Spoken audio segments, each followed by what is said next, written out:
Good morning to all of you. Thank you so much for joining us here today for this webinar that features Paul Catanzaro. Paul is the Associate Professor and State Extension Forester at the University of Massachusetts Amherst. He has worked for many years in Amherst alongside of David Kittredge, who we remember fondly, on forestry education, particularly focused on private woodlots and land conservation. He is an indefatigable worker. He has tremendous enthusiasm for what he does, and it's our great pleasure to have him with us today. Paul, the floor is yours. Thank you, Jim. I appreciate that introduction very much. Let me just go ahead and Robin, are we ready to share the poll results? Yes, just give me one moment. You should now be able to see poll results on your screen. Ooh, outstanding. All right, so this gives us a great snapshot of those of us here on. Looks like there's a great diversity of subjects being taught, fields of study. And there's a great number of participants. So this is really helpful in terms of helping me key in on some messages in the presentation. I also want to note, imagine this impressive number of faculty members and this diversity of knowledge and experience being harnessed to help teach the next generation of conservationists about land protection, what kind of impact we could have collectively. And of course, that's the goal of today, is to try to help facilitate, promote, and encourage those of you interested in land conservation to go ahead and incorporate that in your class. I recognize that you're all very busy with all the various components of your appointments, teaching and research and service.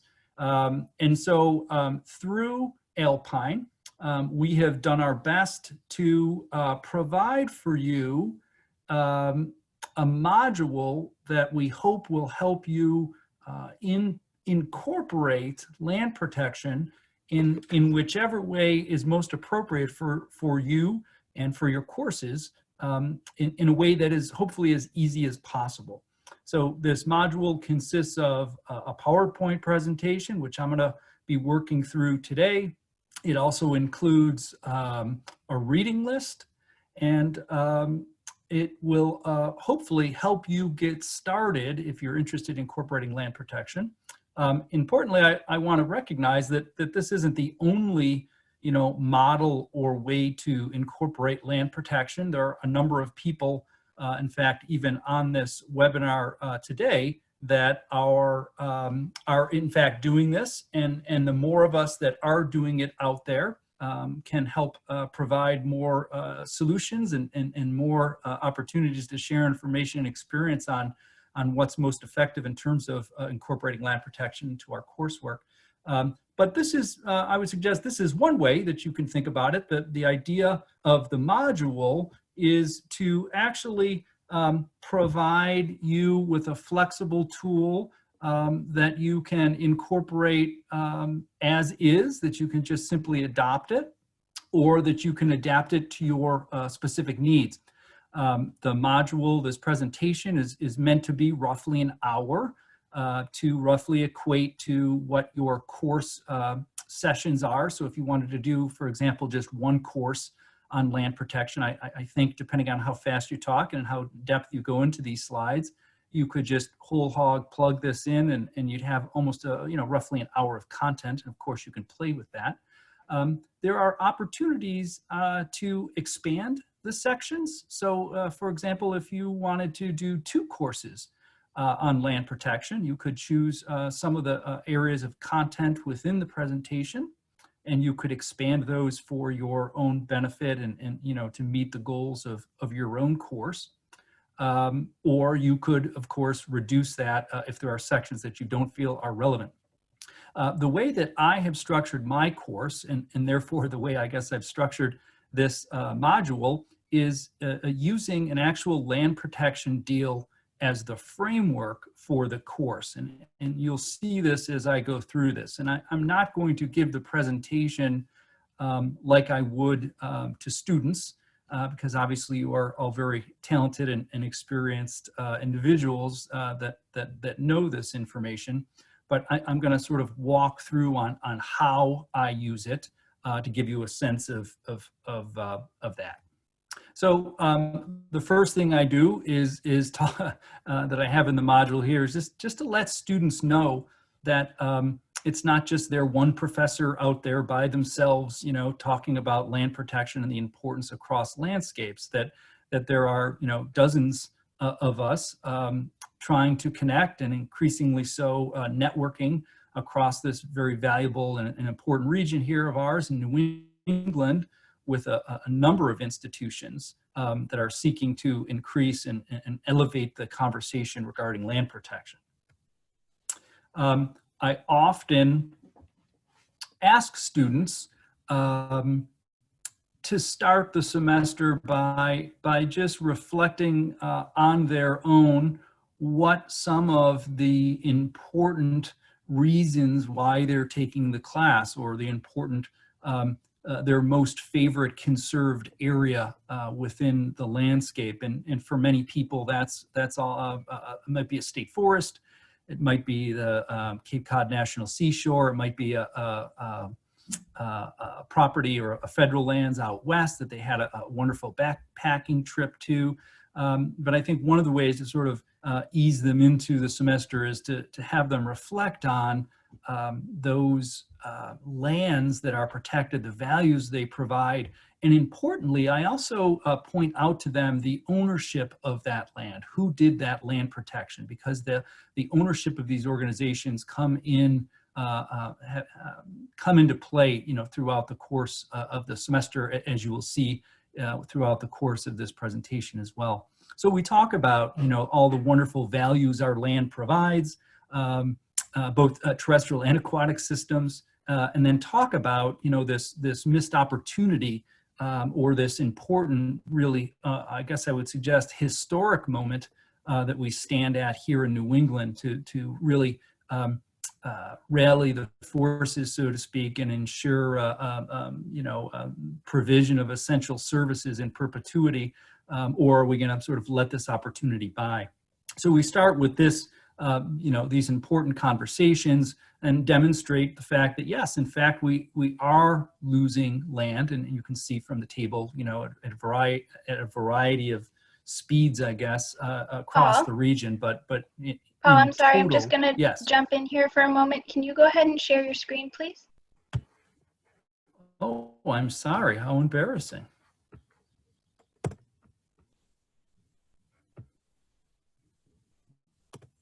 I'm sorry. There we go. So this was the slide I was talking about, not being alone out in the region. And of course, the table. We still are actually not able to see it. Can you try to share it again, please? Right.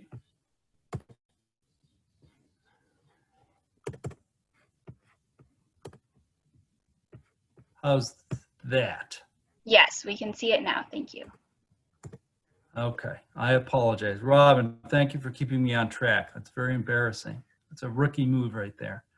Okay, so so talk about the amount of land lost, you know, within the region, and therefore the important values that we're losing. And we really I spent some time talking about the many values that our lands provide, to demonstrate the diversity of essential benefits and ecosystem services that we all rely on, ranging from biodiversity to recreation to our own history, local food systems, local wood, climate change mitigation, etc. So, you know, the entire spectrum or entire variety of benefits. And I try to really sort of isolate those benefits because, again, it comes into play when we start talking about these tools, when we start talking about the organizational missions of the players that actually protect the land. And that's where I start. After the foundational pieces, you know, what are the important benefits? I talk about the basic players within a land protection deal. So in order to have a land protection deal, at a very minimum, we need to have two players. We need to have a willing landowner, and we need to have a conservation organization. And so I go into each of those players and talk a little bit about them to make sure students really have sort of a full comprehension of who these players are, because my experience has been for many students who have been out backpacking and hiking and enjoying the outdoors. Oftentimes they're doing that on public lands, and they don't often realize that the vast majority of land, particularly in the eastern United States, as you can see from the map, are owned by private landowners. And of course, this is the target audience of our land protection. And that's an area of great interest to me, just personally, in terms of a research program. And so I talk about landowners and landowner decisions, a little bit about demographics. And so what you'll see in the reading list that's posted on the ALPINE website for each of these sections are some suggested readings, including some journal articles and more popular literature, or gray literature, I guess. And so we talk about, just at a basic level, the reality that landowners we're at this, this huge intersection where we're really facing this, the largest intergenerational transfer of assets our country has ever seen. And the decisions that these landowners are making are really shaping the landscape in a way that is going to have profound future impacts. The good news from research is that most landowners do want to conserve their land. They don't want to see it developed, either fully or even in part, and they don't want to see it parcelized. So from a landscape perspective, in terms of us meeting our societal goals, our ecological goals, I think this is really good news. So there is interest out there from all of these hundreds of thousands of landowners across New England to pursue land protection. So we talk a little bit about the demographics so they better understand, the hundreds of thousands of people out there making these decisions. The other player, of course, are conservation organizations. And so we actually spend an entire lecture talking about conservation organizations. I've included it in this presentation, in this sample lecture, because my experience has been that many students, and I think many people in the public, and I know many landowners, don't often understand the nuances between even public and private conservation organizations, let alone organizations that are, public organizations themselves or land trusts themselves. So we go through and just talk about what a conservation organization is. And again, I really sort of zero in on these conservation organizations' mission statements. And I actually put together a document and just copied and pasted the Nature Conservancy's mission and Mass Wildlife's mission and the Forest Service and National Park Service and Mount Grace and other just a variety of big, small, public, private organizations. And we sort of go through and evaluate or take a look at the variety of missions that these organizations cover. Because I think from a 30,000-foot view, for most people, the students, they just sort of feel like they're all the same. But it becomes particularly important when we're talking about land protection in terms of the types of land that organizations will protect, et cetera. So taking this a step further and incorporating this into the presentation, this lecture, I sort of break down for them some examples of those conservation organizations that actually go out and protect land, so they have a sense of the scale of this. It isn't just, their local land trust doing it. It isn't just a state agency doing it. There are a lot of public and private organizations that are out on the landscape, and they're protecting land to achieve their organizational mission. And that organizational mission might be recreational based, it might be a water quality based, it might be working landscapes. But there are a number of public organizations out there doing this, and we sort of break that down and we provide examples of each of these. And I think this is a good opportunity for you, if you were to adapt this or adopt this, to incorporate some of the local players within your own landscape around your college or university. Likewise, we do the same thing with land trusts. And you know, I think a growing number of students, and I think this is good news, or maybe it's just because I'm in a natural resources program, a growing number of students have at least heard of a land trust. A number of them have had experience with land trusts. They've gone out and pulled weeds, or they've gone on a guided hike, those sorts of things. So, but we speak, you know, talk specifically about, you know, what these organizations are, what they strive to do. And again, you know, I break out for them the variety of conservation organizations. And as I do here as a part of this module, you know, what are the scales ranging from international land trusts and conservation organizations all the way down to a number of land trusts that are based solely on an individual town, for example. And what are some of the pros and cons of the different scales? So, and then I give examples of each of these to sort of ground that. To give the students a sense of the national scope of the land trust movement. And again, if you were to match this to the reading list that's provided in the module, you'll see that there are a number of readings that match to this, including some of the Land Trust Alliance literature, particularly on the accreditation program. But we talk about the Land Trust Alliance as an entity. I always make sure I point out that the LTA has a job board. That's always a great way to perk up students' ears.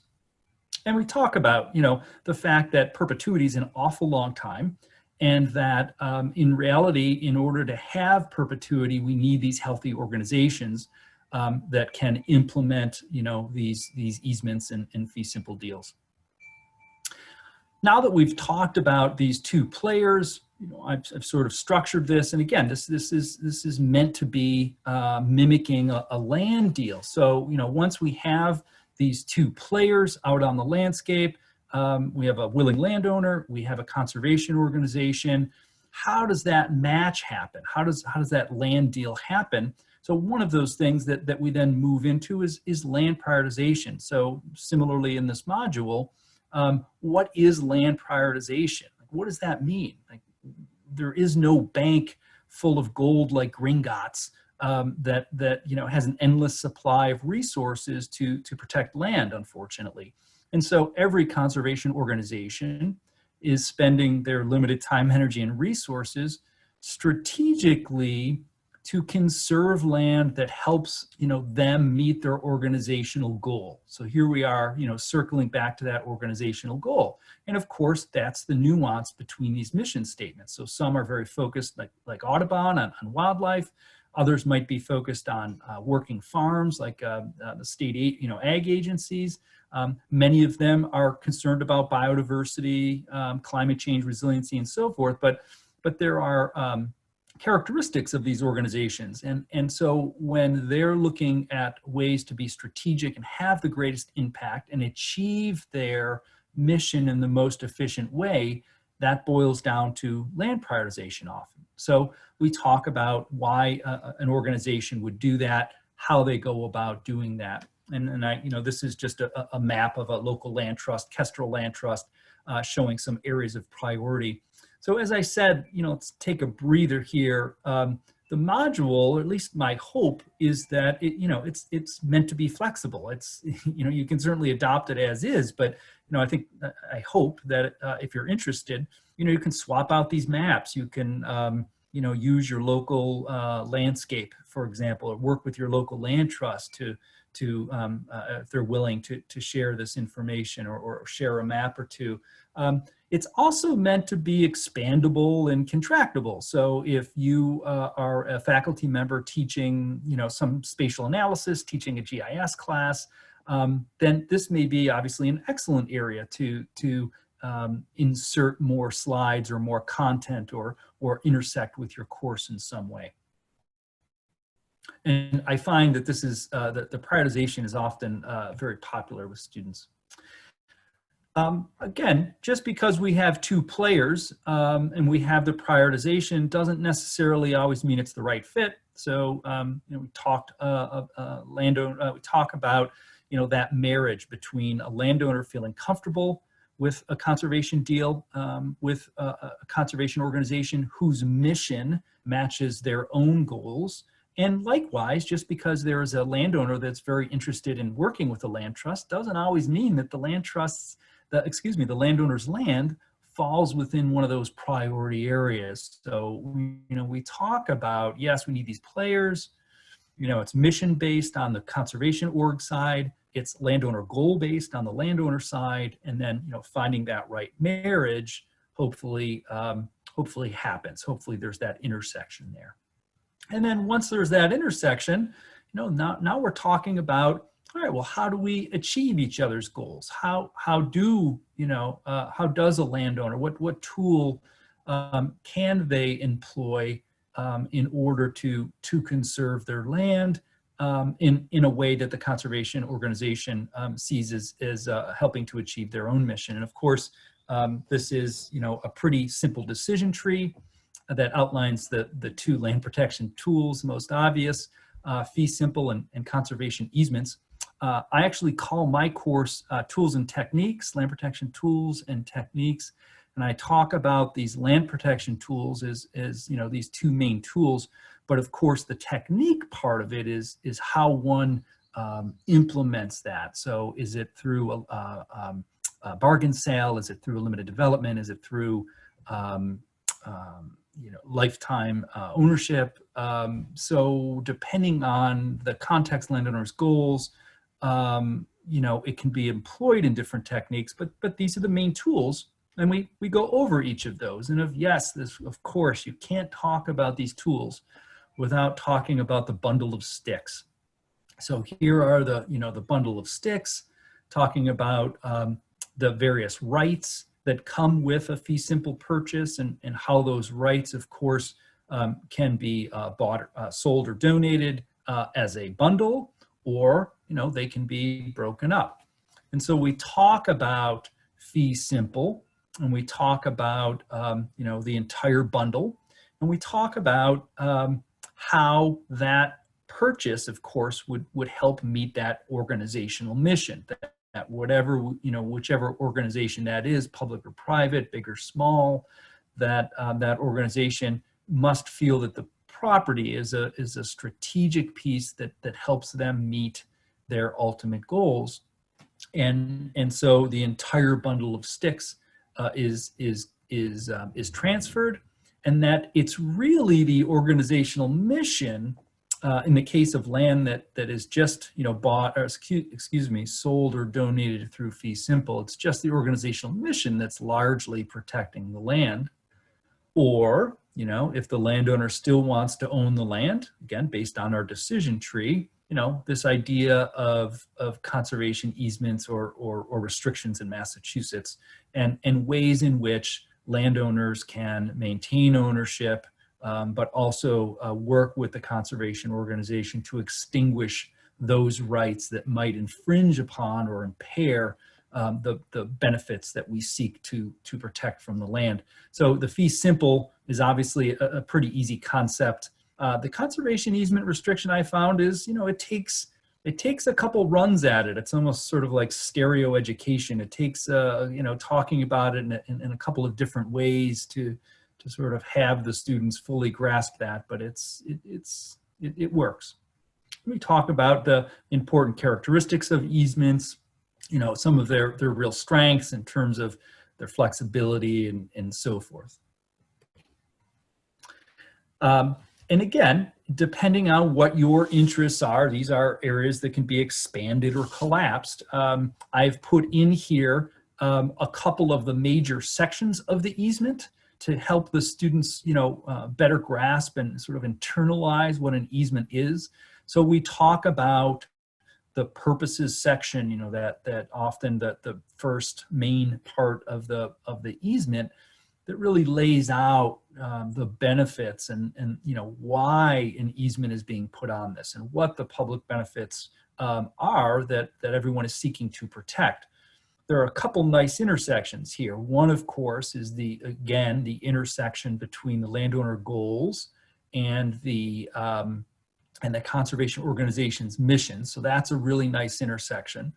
But it also lays the groundwork for the policy discussion that follows in terms of meeting public benefits and the opportunity for those tax deductions and breaks. So I'm very fortunate to work with wonderful partners that have been very open about sharing some conservation easements with us. So we have, some real live documents, so to speak, or some real examples to sort of go through. So that's an opportunity if you're interested to incorporate an activity and or some reading. We talk about 2 other sections. We talk about the prohibited acts.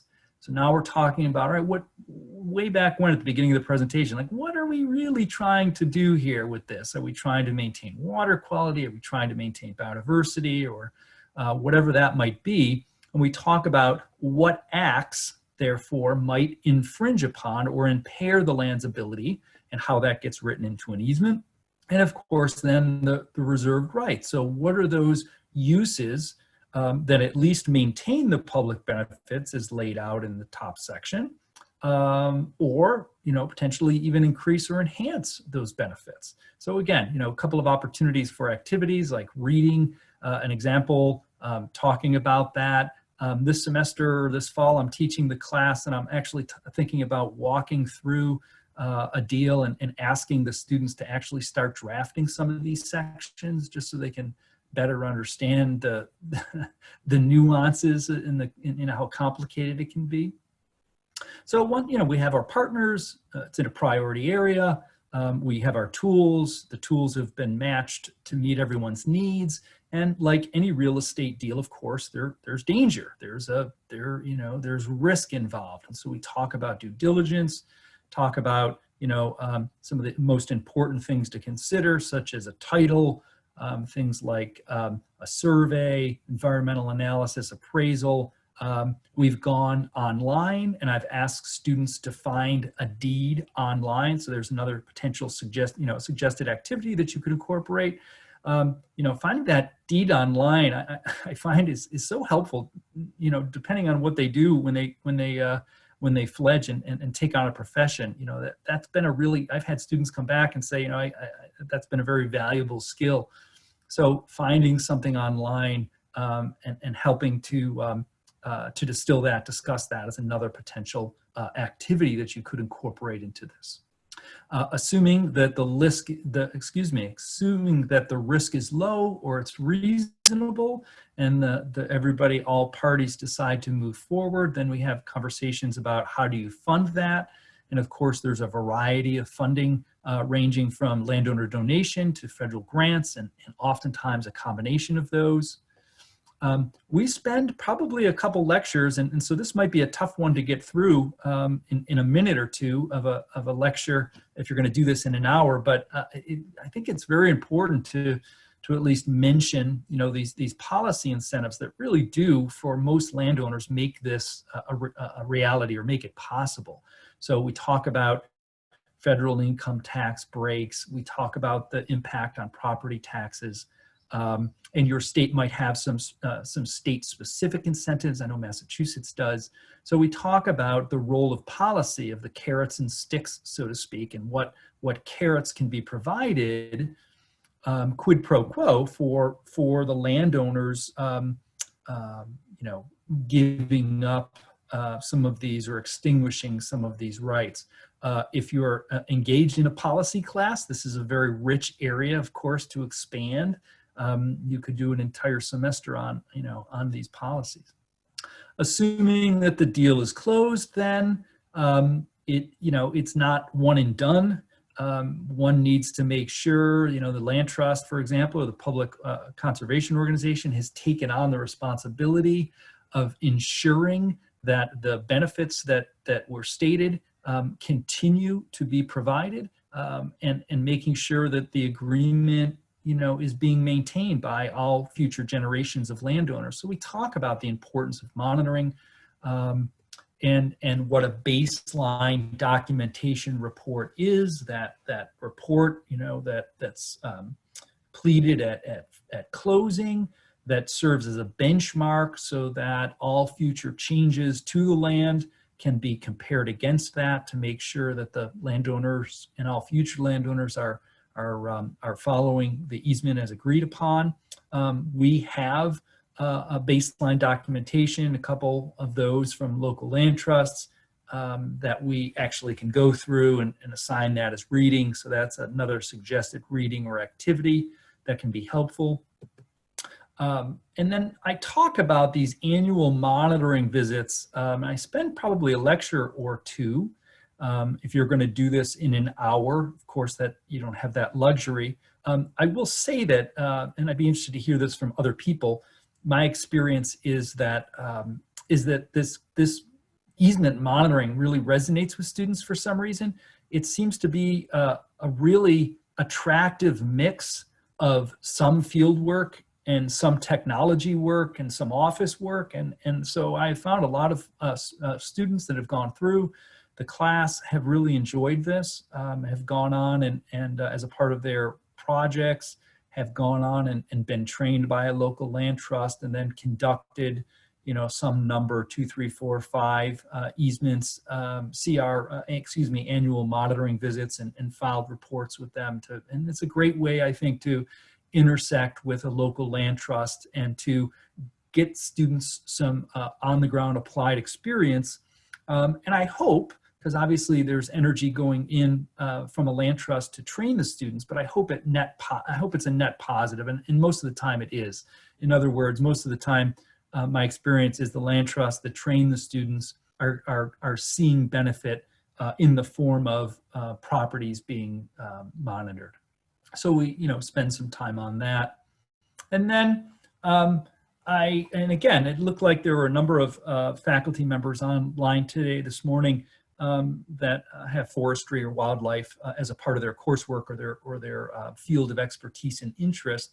And just because the deal is done and just because the land is being monitored doesn't always mean that the stewardship benefits, or the conservation benefits that we seek to protect are going to be there in perpetuity. Sometimes it can take active intervention, so there may be times when one needs to intervene, for example, and control invasive exotics in terms of, maintaining an important plant population.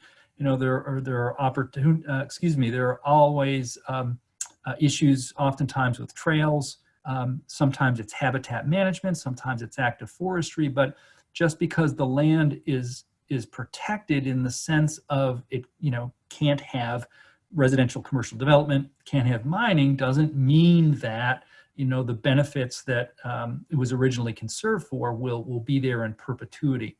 So we talk about the importance of stewarding land to maintain those benefits if necessary. And we've had students go out then and do invasive plant control or help with inventories or help with user issues in terms of dogs and hiking and so forth. So again, another potential activity for the students, another way to intersect. And then we sort of finish up, and again, structuring this, both this module, but also the course I teach, moving from, parcel level decisions, which of course are a necessity when we're talking about land protection, but taking a look, increasingly as this module goes on, at larger scales. So what does conservation in a community mean, particularly a rural community where there might be some dissatisfaction with land protection and some questions regarding tax bases and economic impacts and so forth. So we talk about land protection as it affects a community, and more, of course, I hear the phrase community conservation.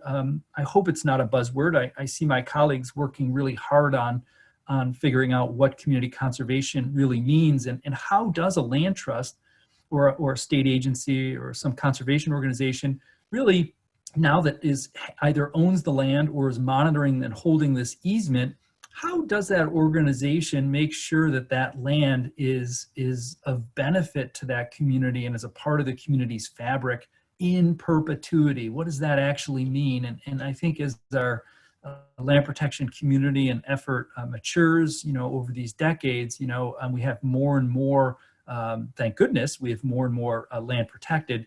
I think, it's sort of, we're at that maturation point of what does this mean, and how do we make sure that communities appreciate it and it's a benefit to them, and we're reaching all the many benefits that we hope to. So I have readings in there about the cost of community services. And again, if you go to that reading list, you can see some readings paired to each of these individual sections. And there's been some excellent research that's been done across New England about some of this economic impacts. And then I bring it out, and I think it's important to bring it out to this large landscape scale. So we talk about, Yellowstone efforts out west, and we can talk about the Adirondacks, and sort of, I mentioned some of these large landscape efforts, but of course, bringing it to good old home back here, good old New England, we talk about the wildlands and woodlands vision, and how do these individual parcel level decisions that these hundreds of thousands of landowners are making, what's the ultimate goal, or what are we really hoping for, and how does that play out across a landscape? We have this really wonderfully complicated, socially and ecological landscape.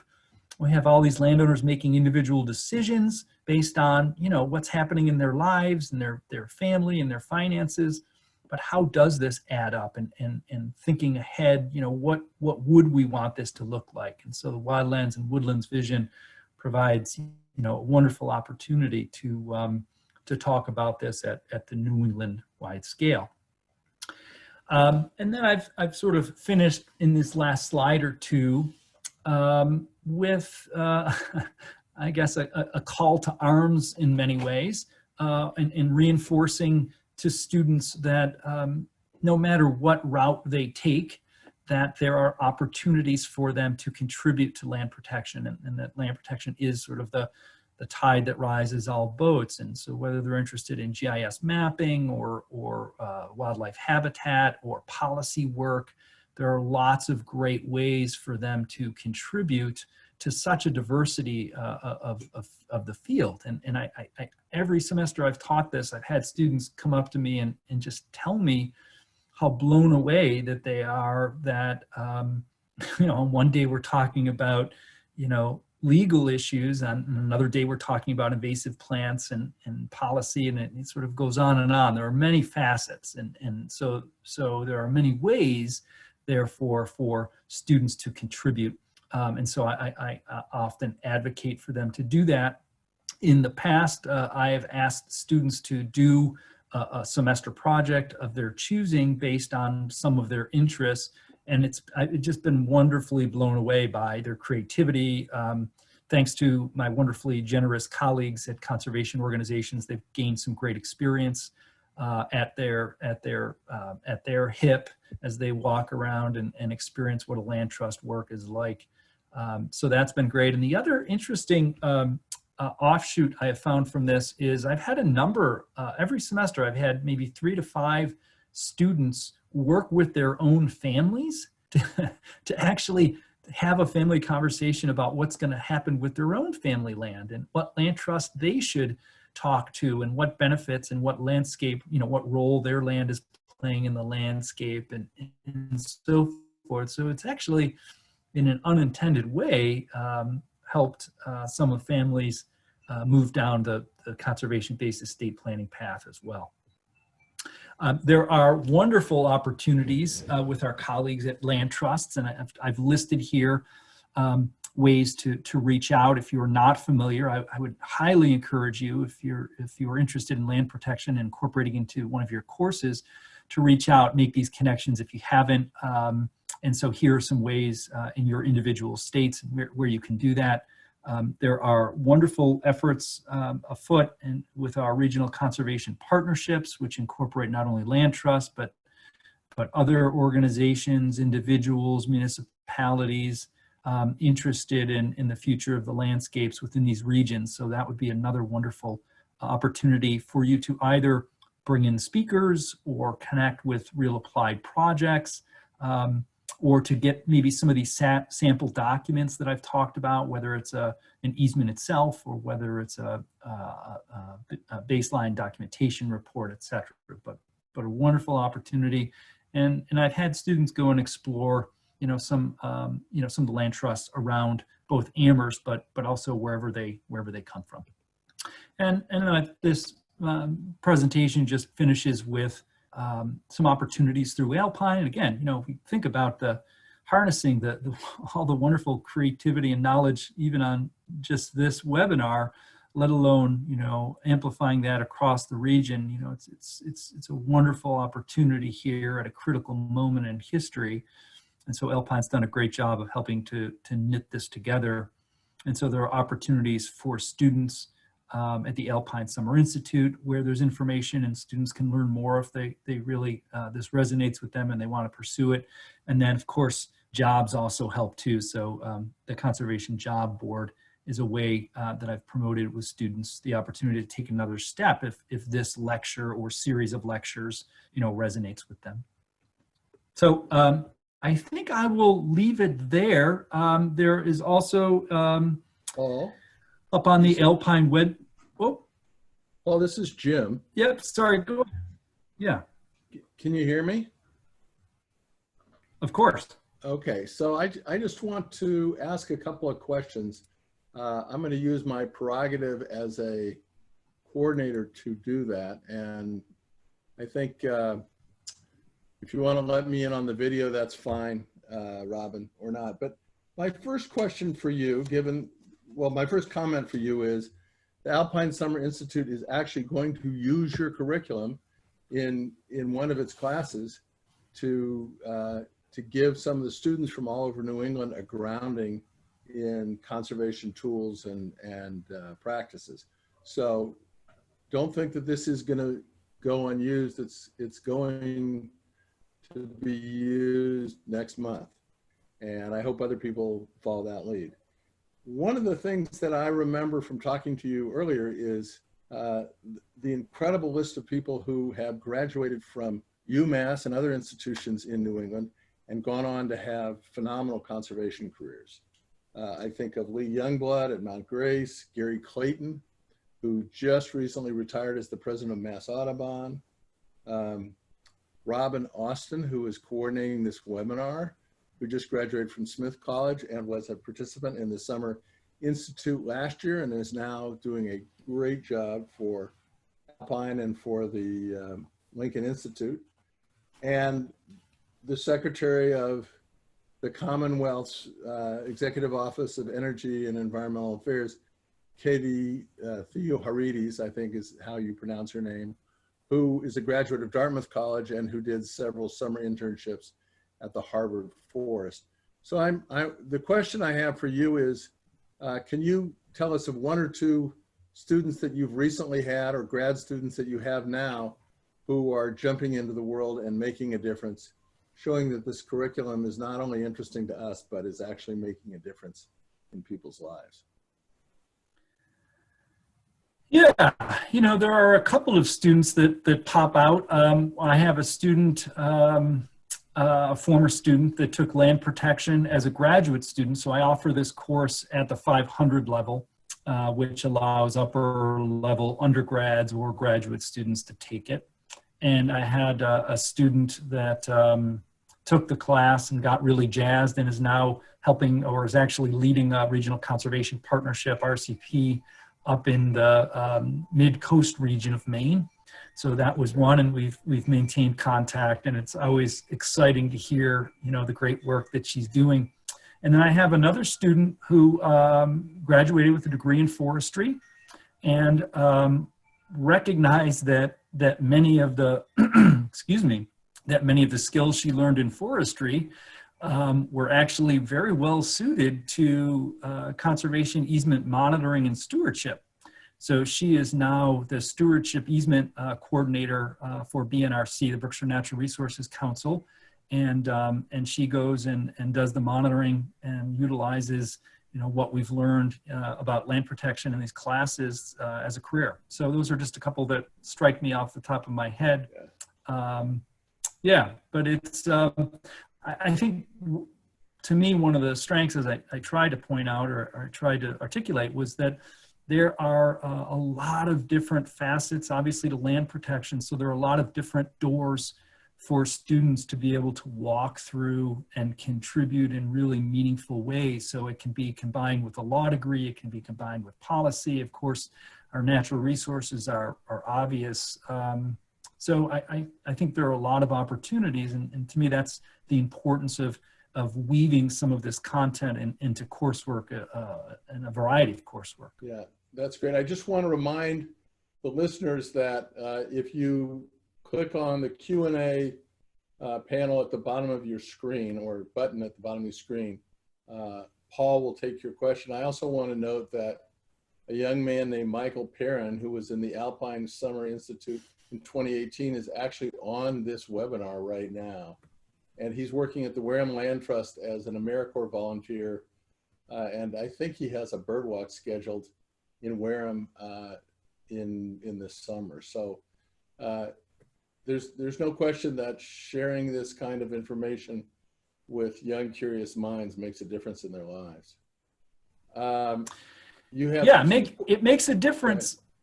I was going to say it makes a difference, and I think we're on the front end of that difference making. So Michael's doing a great job out there. I've got students in different positions, but as the years go on and they sort of move up through the organization and become an executive director at a local land trust, et cetera, I think the impact will be even greater. So actually, I'm going to help out here because people have put questions on the chat as well as the question box, and I'm able to monitor that. So I'm going to feed you a couple of questions. This one is from John Hayes, who asks, can you comment on the importance of knowing the watershed and subwatershed of the property, since upstream land use activities can be detrimental to your, I just lost the thread, can be detrimental to your land protection goals? Thank you for asking that question, John. My admitted bias as a forester is in the uplands and the terrestrial system. So I apologize if the presentation has more of that flavor to it. I hope that there's enough grist there that you can and should revise it to meet your needs, because you're 110% right. These aren't isolated systems, of course. They're linked systems, both ecologically and socially. And so for students to recognize the importance of our terrestrial systems and where they are in the watershed, how that influences downriver water quality, habitat, et cetera, is critically important. So when we talk about, for example, land prioritization, to me, that's a great way to pull in, where you are in the watershed, where landowners' land might be within in terms of a landscape context. So I think there are a lot of great opportunities to do that. And I apologize if it was too forest-based, but I do think you're spot on. So Paul, June Hammond Rowan asks, do you include field trips as part of your course? If so, how many, and what do the field trips highlight? Yeah, June, I saw your syllabus. It's very exciting. Yeah, and I would encourage you all to reach out to June and others that are also doing this as a part of their courses. I'm embarrassed to say that that my course is actually lecture only. So I don't have a lab component that gives me enough time to, get everybody into a van and drive somewhere and really have a meaningful experience. What I have done in the past, as I mentioned, is I require a semester project and encourage them to get out and literally into the field and do something. And that could be anything on the stewardship side, both easement stewardship, but also natural resource stewardship, or going out and working with a land trust or a conservation organization. So I haven't.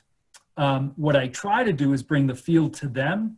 So in the syllabus, my syllabus that's posted on the ALPINE site, you'll see I bring in oh my gosh, 6 or 7 or 8 speakers at critical points. So Wayne Fiden was on, or may still be on, this webinar. He's from the city of Northampton. He comes in and talks about municipal conservation. I have someone talking about ag conservation. I have someone that does land prioritization, easement monitoring come in and talk. So at various, what I feel like are crucial points within the semester, I try to bring the field to them. But I think the field is a critical component. So Paul, Tom McHenry has 2 questions, one on the chat and one on the question, so I'll ask them both. The first one is, will this presentation be posted somewhere where people can download it? And if you don't know the answer, I can help. Go ahead, you take it, Jim. Well, I believe that it's going to be posted on the ALPINE website, and Mary Ann, you're on, correct me if I'm wrong about that, but I'm almost sure that if you go to the Wildlands and Woodlands /Alpine site, you will find this presentation. And anyone Absolutely. who can't find it, is that right, Mary Ann? Yes, the presentation, the reading list, and a PDF version of it as well. Yep. Okay. And otherwise, Paul is very quick to answer your questions if you send him an email as well. And you're paulcat@umass.edu. That's correct. You got it. And then his other question is that you'll have to answer.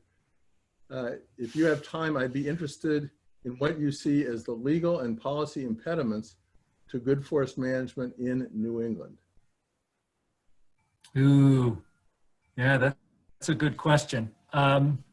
Yes, I don't know, and maybe that's an offline question, but I'll bring it full circle. When we talk about in class or in this module, I think one good area to bring that into is in the benefits that the land provides, the allowable uses, and the prohibited uses. So for some landowners, they feel very strongly that they want to maintain at least the option for working landscapes. And so we talk about how that can be done with sideboards, and from a forest management perspective, given your question, what sideboards can be put on an easement to help ensure that the benefits, the conservation benefits we're receiving will last, through timber harvesting and so forth. So we talk about management plans using a forester, BMPs, et cetera.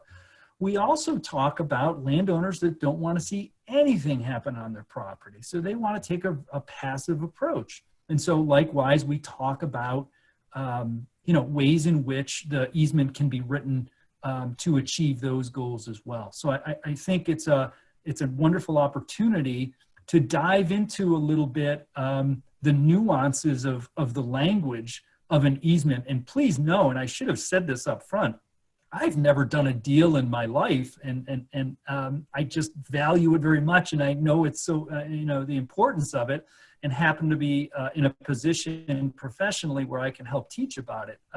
So I've never written one, but we do sort of go through and analyze, and I think that's a really good one. I think forest management and agriculture is another really interesting one to sort of parse through, and what will you allow and what you won't allow. Okay. Paul, Monique Durant asked a practical question. If a tax professor wished to incorporate this material into a tax case study to be published in the future, could that be arranged from a licensing standpoint? Ooh, I don't know about the licensing piece, but boy, it would be wonderful to have some tax analysis of some of these policies. In fact, one of my students last fall was a CPA, or is a CPA, excuse me, and he was coming back for a natural resource graduate degree.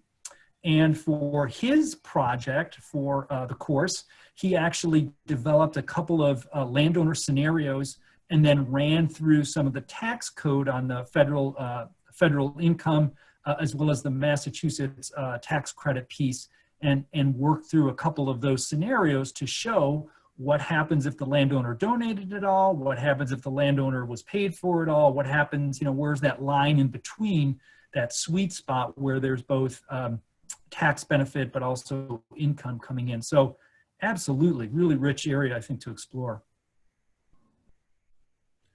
So another practical question. Tara Pisani-Garot asks, for fall courses, do you have any recommendations for how to integrate land trust activities into classes with social distancing, remote learning, or some hybrid? Yeah, boy, let's talk in a month or two, because I got to figure that out pretty darn quick, as I'm sure many people on the call do. I'm not sure. I guess I'm going to have to punt on this. I'm not really sure. You know, fall is the time, of course, to be doing the field work. We do all our courses, field courses in the fall. I think it may be possible, but I know that at least at UMass, you know, I'm going to need to provide a plan that documents and articulates how, in fact, students would go out, what safety measures they would take, such as driving in different cars, staying 6 feet away, being outside all the time. So I am hoping and am planning to pursue those avenues, because I don't want to miss this fall's opportunity to get students out in the woods. So if it's helpful, I'd be happy to. In fact, I'd love to, if there are some people thinking about this, I'd love to get together offline and share ideas, because I could certainly use your creativity. Tom Mullen asks from Maine, how much collaboration do you have with the Land Trust Alliance in developing some sort of collaborative curriculum on this topic? Ooh, that's a good question, Tom. I actually had some intersection with the Land Trust Alliance a few years ago. I am still hoping to launch an online certificate program, because I run into a lot of natural resource professionals, as well as people currently working at a land trust, or people dissatisfied with their current job that have always wanted to, you know, get into land protection. And I worked with the Land Trust Alliance, and we deployed a survey to the Northeast, Pennsylvania, New York, New England, to document interest in that. And of course, they were, I think, very interested in the idea and intrigued by it, and had talked about the potential to structure the course according to the standards and practices, or at least, you know, including them as pillars within a curriculum. I think, you know, for very good reason, LTA's mission is to help organizations be healthy, so we can, you know, maintain these lands and these easements in perpetuity. So their number one priority has got to be, you know, focused on land trusts and helping them with their, you know, stay healthy in their issues. But I do think, as a secondary component, they are very interested in reaching out more. So so I guess the long-winded short answer is I have intersected with them, not recently, but I think it's an important area to explore. So we have time for one more question, Paul, and then we're at the end of the hour. And thank you for taking these in such rapid fire succession. Again, from John Hayes, for those of you doing this for a long time, are you seeing landowners now more knowledgeable and having interest in the carbon sink climate change mitigation ecosystem service that's provided by their land holdings? So are they understanding the role that they can play in the age of climate change? I would say yes. I'm hesitating a little bit, only because we haven't documented it, you know, through research, at least fully. But I would say, from an experiential perspective, you know, because part of my role is an extension forester, I am absolutely seeing an increase in landowner questions and conversations about what role their land plays in climate change mitigation. And if I don't get, you know, 5 questions a week about carbon, I don't get any. You know, I mean, I'm stunned at the amount of conversation that has been generated by carbon as a you know, in its role in climate change mitigation. And it brings up really interesting questions, of course, about wildlands and woodlands. You know, do we do, you know, how much do we do active management? How much, you know, do we do on the wildland side in terms of, you know, the carbon storage piece? So So I think, we're hoping to document that and quantify that, but I think from an experiential perspective, I would at least suggest absolutely. Yeah. Jim, Mary Ann Jorgensen- before we, Go ahead, Paul. before we go, I just wanted to thank everybody, and I wanted to apologize for not sharing my screen appropriately. Like I said, that was a rookie mistake. So I beg your forgiveness. I hope you got out what you hope to get out, and feel free to email me if you have any other questions. And I want to thank ALPINE for sponsoring this. Well, to balance out Paul's apology with a humble brag, we at ALPINE feel like we really got lucky by getting Paul to put all this work in and to share it with the community. It's a resource that Paul's making basically available to everybody on this call and everybody in the community.